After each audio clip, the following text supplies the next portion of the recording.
321. Councilwoman Fulbright, would you do the invocation? Yes. Stand, please. Dear Heavenly Father, we thank you for all the wonderful blessings that you have bestowed upon us. We thank you for this day. We ask that you guide us, help us to make good decisions for the Cherokee people, be with our elders and those that are sick and those who are suffering and lonely. We ask that you do all these things in your name. Amen.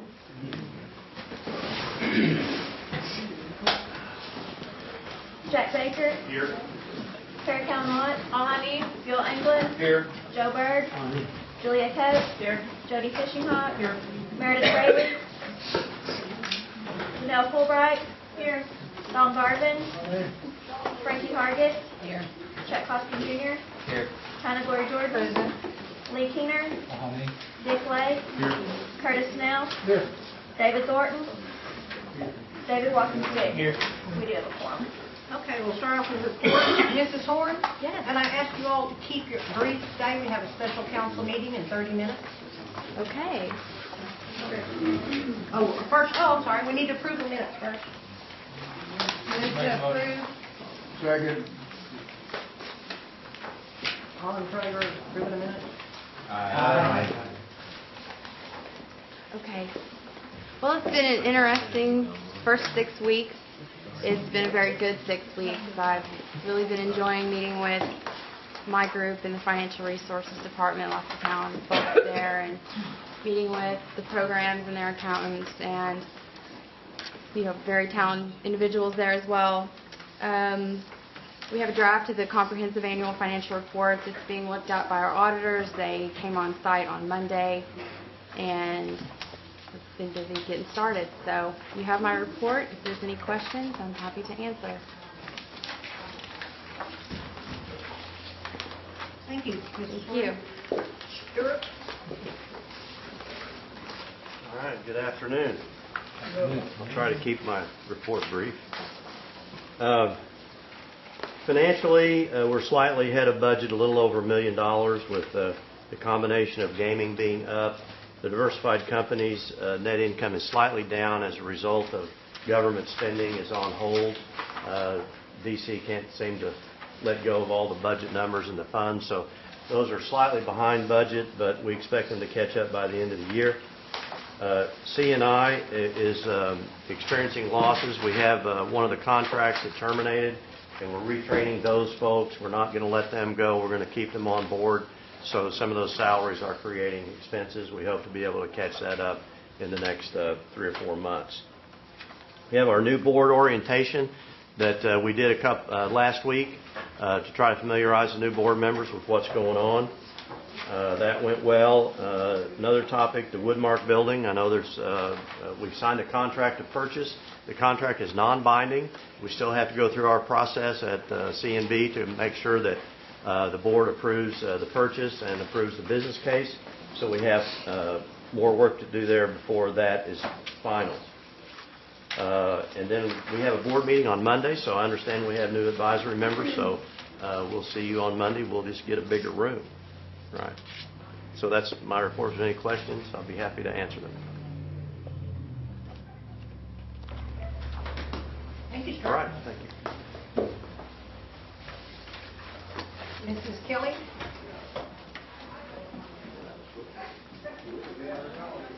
Good afternoon, Madam Chair, members of the committee. You have my report before you. I just want to tell you that we've completed 3 construction fairs that went real well. We have one scheduled in Bartlesville in February, and we've been meeting with C&B to strengthen our working relationship. Sean and his staff put a meeting together last Friday, and we're going to be doing some conference calls with them on some of the business development, and felt really good about that. And then also working with Bob and Vivian on some of the projects that we've got going on. One, we've expanded our day work training program down into Roland at the casino there, and so we're going to be meeting tomorrow on that. So do you all have any questions? Thank you for those job fairs. I think they went really well. Appreciate it. Thank you. And I just wanted to tell Councilman Hoskin, he had asked in the education meeting for us to do a report on our job bank and our jobs well done. I haven't had a chance to get with Bob Schooley, and as soon as I get with Bob, we'll have a report for you on that.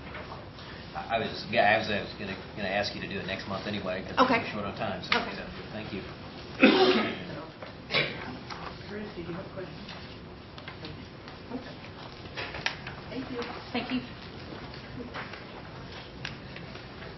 Well, Mrs. Hyde, good afternoon. You have a copy of my report, and I'm happy to answer any questions that you have. Councilwoman Lott? Thank you, Madam Chair. Could I get the past 15 years of any defaults by commercial or personal loans through your department? Last 15 years, all righty. Thank you. I'm not... I know that may take more than the 6 days, so if I could have it maybe in 2 weeks, that would be great. Thank you, Ms. Knight. Thank you, Madam Chair. Mr. Kerry Tilly?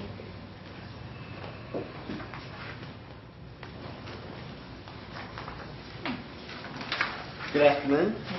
I think y'all have a copy of my report. I wanted to call your attention to a few of the highlights. We just finished up our fiscal years. The numbers are there. I'm not going to go over them, but it was another good year. Didn't quite match last year, but a good year with the numbers. What I'm most excited about right now, if you've ridden anywhere close to the Heritage Center, you can see the village is going up, the new village. I think we're up to our 8th building is being framed right now. And so it's rolling along, moving along really well. As you read the numbers on the day training program, I think we had 19,000 hours, over 19,000 hours of people working on that. Reflect on the impact on Cherokee families, because I get to see it, and these are people just looking for the opportunity to work and make some money, support their families, and the experience has been overwhelmingly positive for us. And then also I'd call your attention to the growth in schools and our work with the area schools and how well that's going. And I'll be glad to answer any questions you may have. Thank you, sir. Thank you. And hear from the Cherokee Nation Foundation? Good afternoon. I'm Heather Sauerjohn, and I'm here for Kimberly. You have our report. I did want to draw your attention to, on the accomplishments, Cherokee Scholars. It's going to open again in March. So I wanted to give you the information so you would, if you had any calls about it, we're doing a lot of outreach to the schools, but there's still parents that call and heard about it after the fact, so we want to make sure and reach all of the students. If there's any questions? Thank you. Thank you. Okay, moving on to consent items. Harold was the first one. I hear a motion. Second. A second with the following friendly amendments. I heard second, open for discussion. Motion, Madam Chairwoman, did you have anything that you wanted to bring to the committee's attention concerning this report? Thank you. So there's a couple of things. First of all, Bruce P. Long for a pest control company is listed as Cherokee, and he is not. He's Can you tell us what page?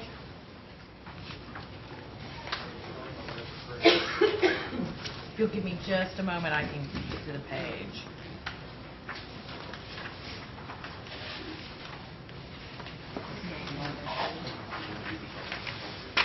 Yeah, we've got the electric. Bruce P. Long, it's for a... Yes, it's marked right there.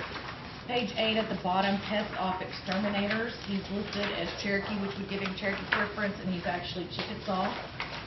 So that would need to be corrected before the report. Mrs. Kelly, could you address some of that? It's 8. We were aware of it whenever it went out. Tammy told me to bring that one up whenever we I emailed her, and she found that after after Okay. research. And then there's additional corrections. On page 2 for LRE Royal Electric, Okay. there's no such thing as the Moab Band of Choctaw. That is a fake tribe, state recognized. It needs to be stricken. Is that the basis for that? No, ma'am. Now, I understand, I was called by a constituent that said that this tarot application was improperly approved. Could you speak to me about that? I believe we sent you a copy of our timeline for LREA Royal Electric. Did you get this? Okay, I haven't had time to. Did everybody to get that? But that? we did send this to everybody. May I see that? Now, is it normal policy, because I understand the copy of what I have is that their appeals was dismissed in October of 2011, and they're normally not reheard for another year, but Chief Baker had asked for that to be given special consideration within the year, which would be, what, 3 months? No, he did not. Okay. John had 2 that were in that boat. One was I believe it was a dream catcher. I believe there was 2, and he had asked the committee chair if he could bring those forward since they had all of their documentation in order. And the chair said that he didn't have any problems with it, so they brought those forward for the committee to look at. When they were submitted to the committee, there was one section of the Articles of Incorporation that basically said 5149 on 2 or 3 pages, and I think it was on the 3rd or 4th page. There was one clause in there that they had questions about. Mr. Bredd has been flying back and forth for the last year and a half. He asked if there was a way that we could look at that and he could get his attorney to change the wording. We met with the committee chair. I consulted the AG's office. The AG met with us. The AG said since he's still here, you had your meeting today, if you want to convene your certification committee and readdress that, he said it was within our purview to do that. Because the certification committee is an administrative group that we pull together, which allows them to come in, and it's not an advice of a group that's looking at it. They were convened the next morning, and there are minutes to reflect that. They physically convened? Yes, ma'am. Because that's not what I was. So I'll go back and ask. So we have the minutes to show that. The committee chair is Gary Cooper. He was there at the meeting, and they met. John or I, neither one were in the meeting. But they did meet. Okay. So on the tax returns, it reflects that Mr. Bredd, the tribal citizen, is getting a majority or 51% of the profits then. What I'm telling you is that the AG, we had the AG look at the paperwork. He basically said that if they changed that wording and his attorney changed it, they submitted that to us. That group met and they made a ruling to go ahead and certify them. So that same consideration will be given to all other tribal citizens who want to partner with large corporations and not make a majority profit, that if it appears to be a, because that's what I'm hearing. Kara, what I'm trying to tell you is that I wasn't in there. The committee is the one who looked over their articles of incorporation, and they made that decision based on what was before them and what their attorney changed. Was it a 3-0 decision or was it a 2-1 decision on this particular company? I have no idea, but it was approved. I wasn't in the meeting. Thank you for your time in answering those questions. Madam Chair, so the Moab Band of Choctaws, that so-called group would be stricken completely. That should be no reference in our documents, and then that it should be Chickasaw for Bruce Long. Can I make a clarification? Whenever these applications are submitted on this right here, this 49 Moab Band of Choctaw, they basically submit that to us. We did not base their certification on the 49%. We look at that just like it was a non-Indian. The 51% was what we were actually looking at, 51.49. As far as what they submitted, we realize that some of these tribes that come in are state recognized, but they're looked at just like they would be if they were non-Indian. So that was not in consideration, but that is what he actually submitted, was the 49 Moab Band of Choctaw. So we can't actually go in and take it out. That's what he submitted. If there is no objection from this committee, I would ask that we direct the Terra Department not to include any of those fake groups by name in our tribal documentation.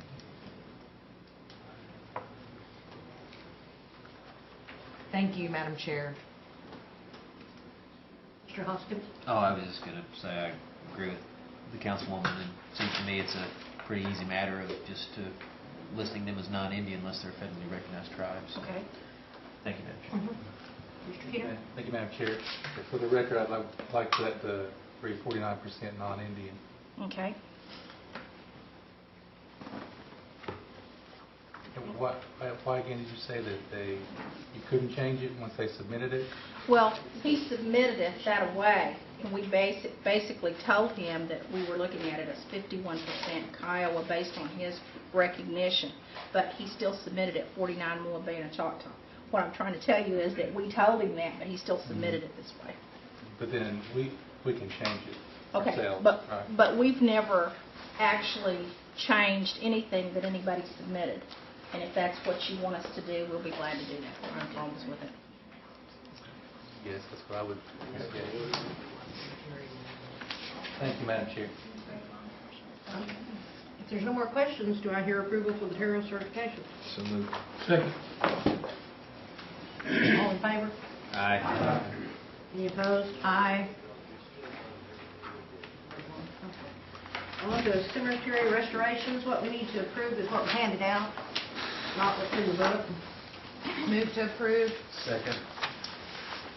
All in favor? Aye.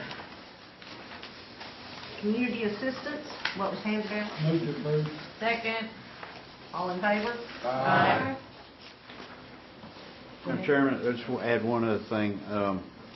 This particular report, as you know, body's been waiting for a couple of months on the elective travel balances to come forward.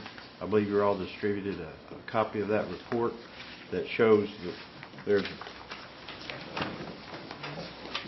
$101,700 that after we go through Mod 5, the operating budget, that I would ask it, as well as another item, to be considered as an amendment to Mod 5. Okay, just bring it up and we'll go through. Yes, ma'am. Thank you, Madam Chairman.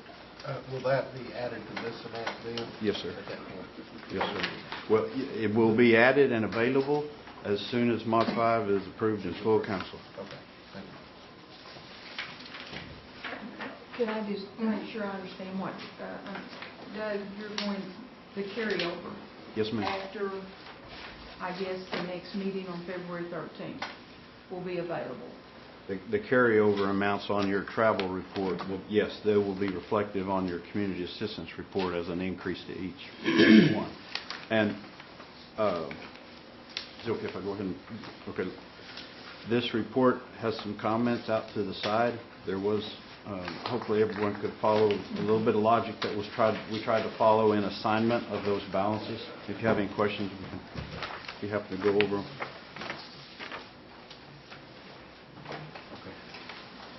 Thank you.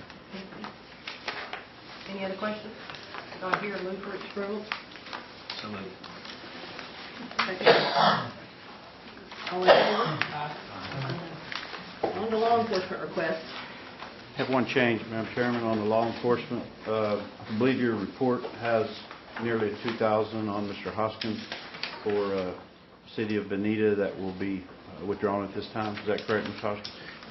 Actually, it will not. I had actually doubled up on that request. I think the 1975, something to that effect, was in the book. 1957, you said?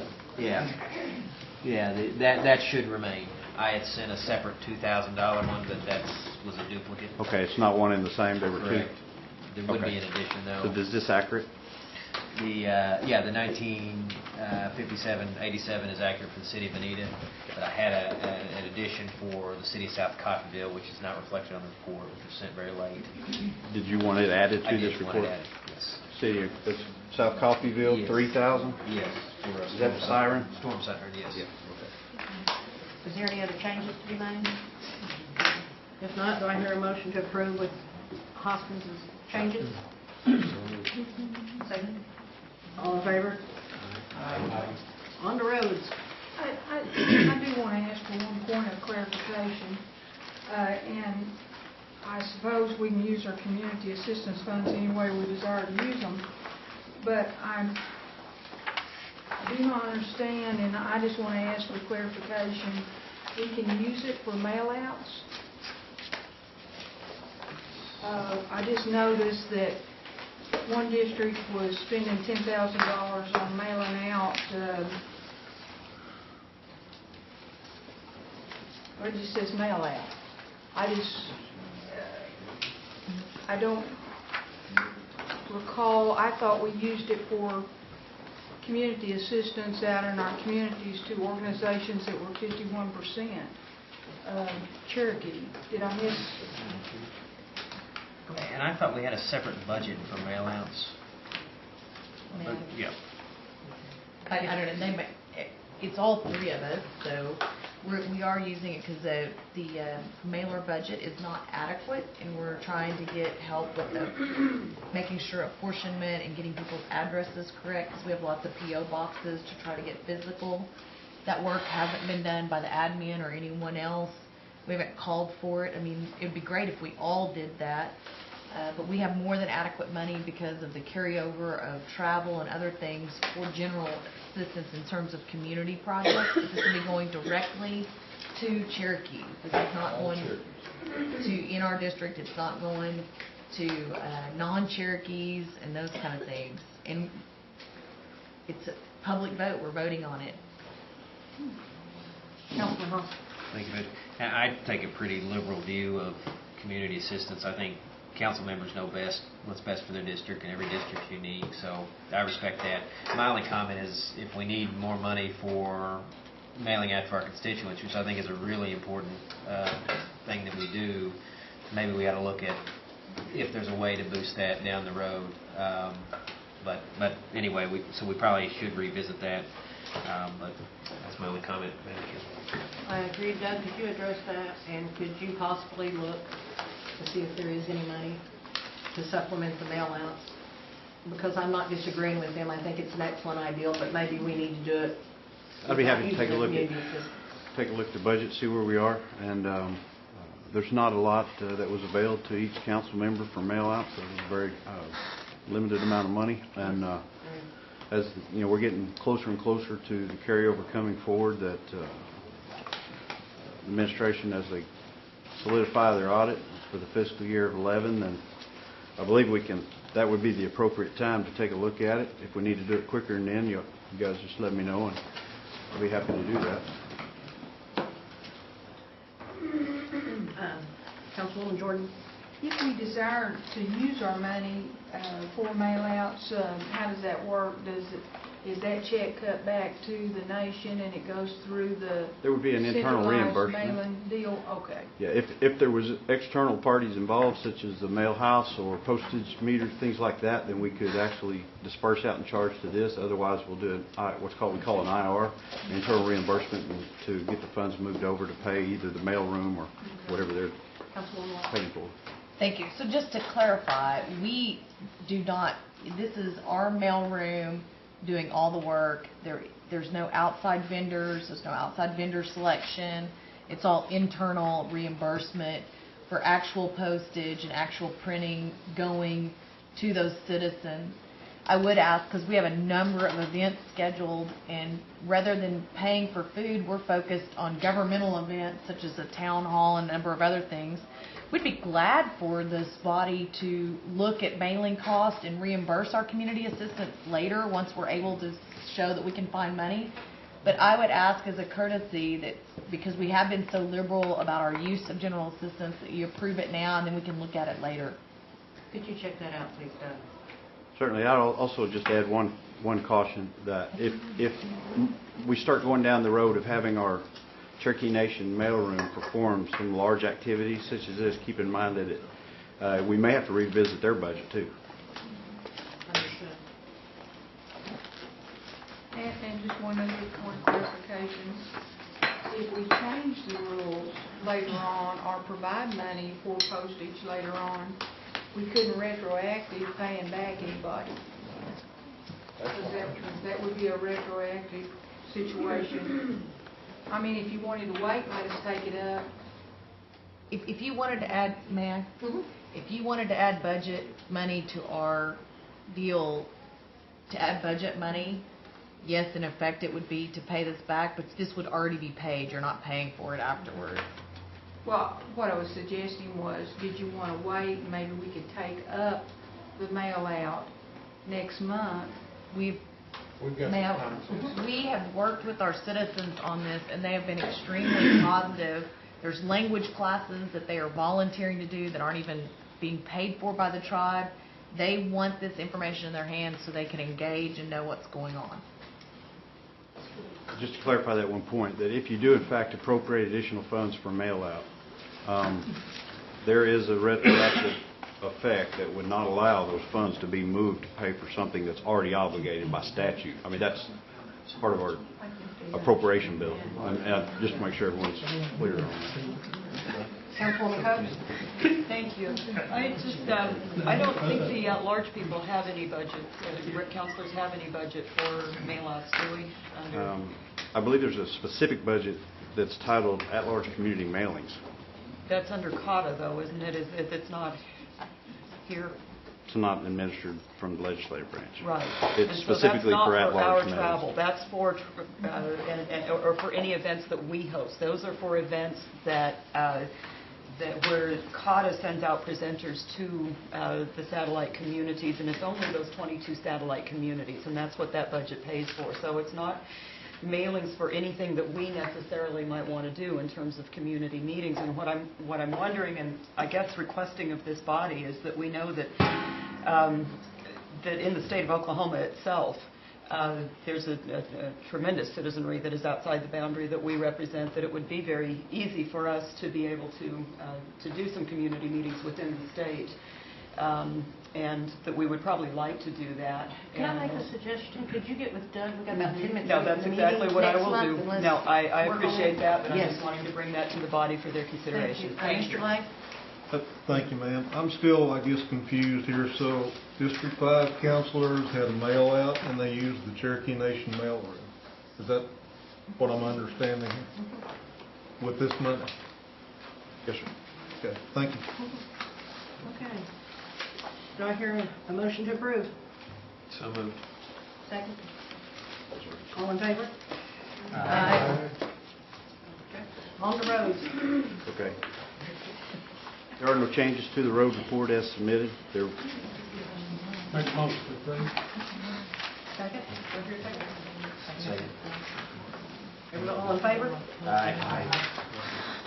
On to On that road, Madam Chairman, I'm sorry to digress, but as you know, on the face of the cover memo, the motor vehicle tax funds was allocated out to each one of your respective accounts for vehicle tax, major, minor, collector road projects in the amount of $99,578.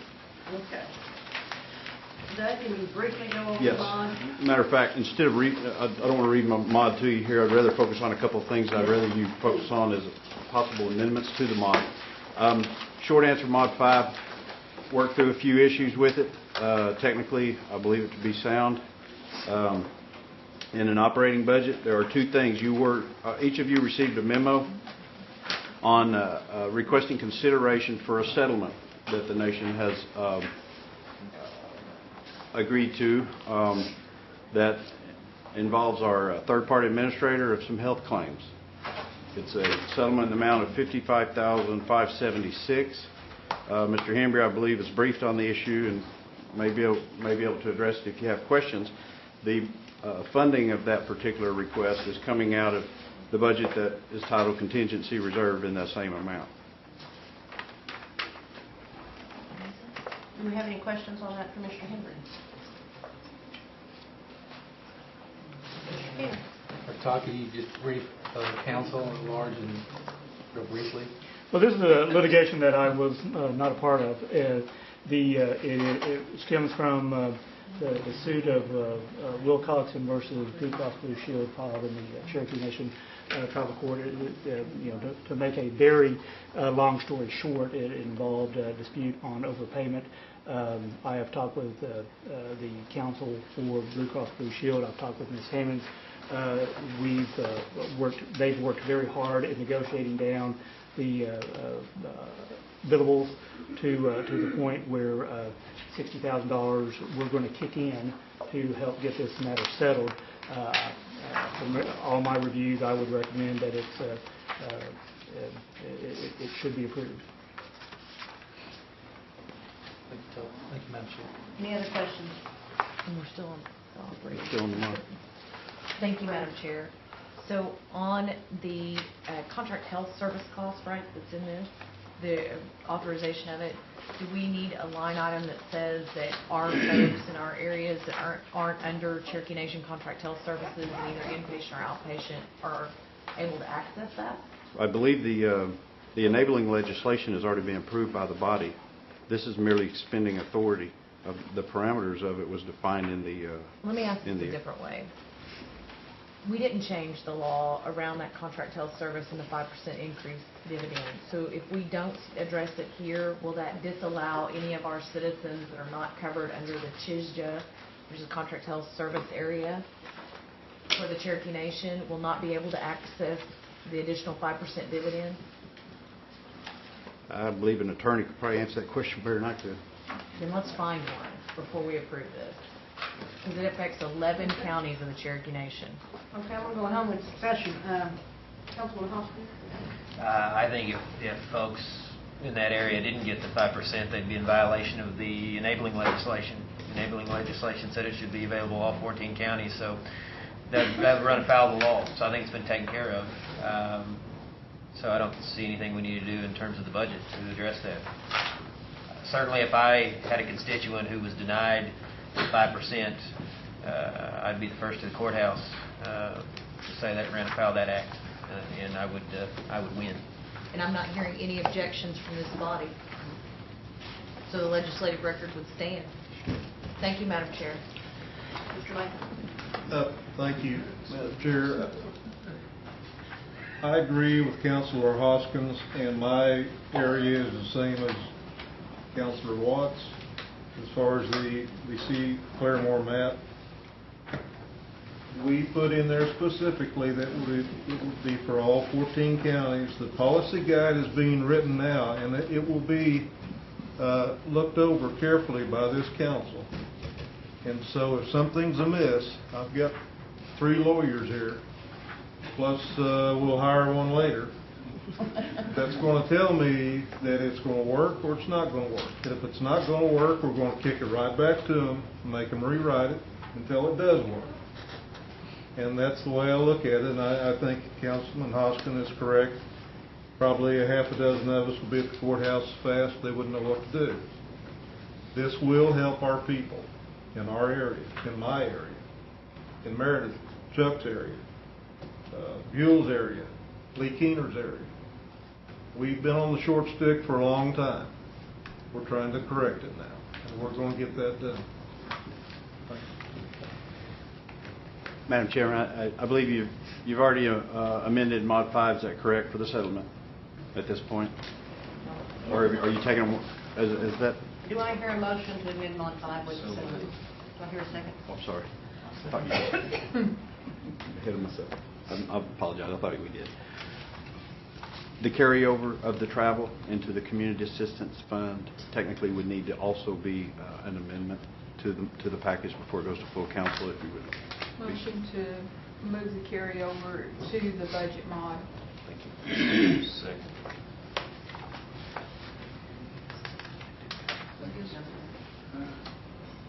And perhaps the easiest way to be friendly of the original motion. Yeah. Who originally moved to approve the motion? You just, he did. Well, I accept that as friendly from the council. Okay, all in favor of the budget mod With the 2 friendlies. with the 2 friendlies and the changes made? Say aye. Aye. All opposed? On to the capital appropriations budget. Do I hear a motion for its approval? Motion.